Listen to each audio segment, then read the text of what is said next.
The world of superhero media is one obsessed with dichotomy, and although at times we are exposed to shades of grey, the prevailing paradigm is one of black and white, good and evil. This isn't to disparage the dominance of superhero fiction in our current culture, as I'm not a person who believes that the 5 or 6 superhero movies that we get a year and the handful of shows are an apocalyptic indication of the end times, but as somebody who has read comics all of his life, I can't help but notice a worrying homogenization in the adaptation of source material that has the potential for so much nuance. Enter Legion, a TV series connected to the X-Men comics that not only deviates from the status quo, but offers a course correction that everybody else adapting superhero fiction would be wise to consider. Legion was created by David Hawley, the mind behind the excellent Fargo TV series. Now, although Hawley has admitted to being a fan of X-Men growing up, he is far from a comic book aficionado and doesn't claim to have any profound relationship with the material other than an objective interest, and like Christopher Nolan before him with his Batman movie, it's this objectivity that allows Hawley to strip away the fluff and the fan service and concentrate solely on that which has made the X-Men such a resonant and enduring facet of the comic book landscape. The comic isn't called the X-Men, it's called the Uncanny XMen, and that word uncanny is a very specific word, and if you do any research at all, you see Sigmund Freud wrote an essay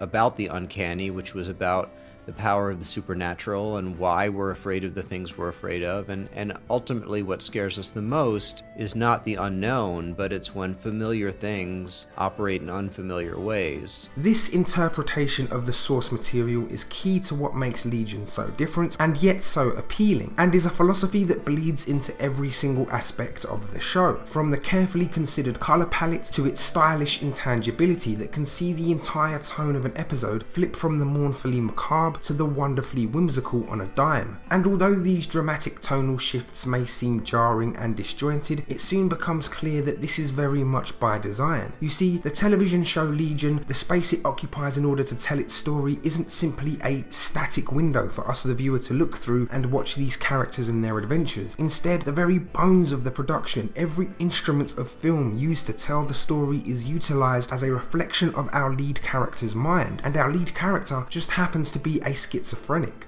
David Hawley is a wildly powerful mutant who is also psychologically unstable to the point of debilitation. He eventually meets and falls in love with another mutant named Sid, who has developed an antisocial disorder due to the nature of her own abilities. From here on out, Sid helps David join a nondescript resistance that seek autonomy from a loosely defined organisation of bad guys that want to do bad things because, yes, this is a show based on comic books after all. But I wasn't ragging on the fact that many of the elements of the show seem thinly characterised for the sake of being pithy, as like everything else, these are very intentional decisions. In not spending too much time defining the organisations and agendas that drive the narrative, we're instead forced to focus much more intently on the human conflict, the man in Superman. David is battling an evil within, and the battle is so engaging that the evil without becomes perfunctory. World-ending battles against dark and theatrical villains are cool to watch, but ultimately mean nothing when we know in the back of our minds that of course the world won't end. But if that battle is taking place within the psyche of one man, the threat all of a sudden has a lot more weight. This becomes our core, and though we may have gone into the show expecting action-packed superhero fare, we instead end up with a much more interesting, unique and complex psychological drama. The plot in Legion is secondary and almost separate from character in a way that we rarely see in television today.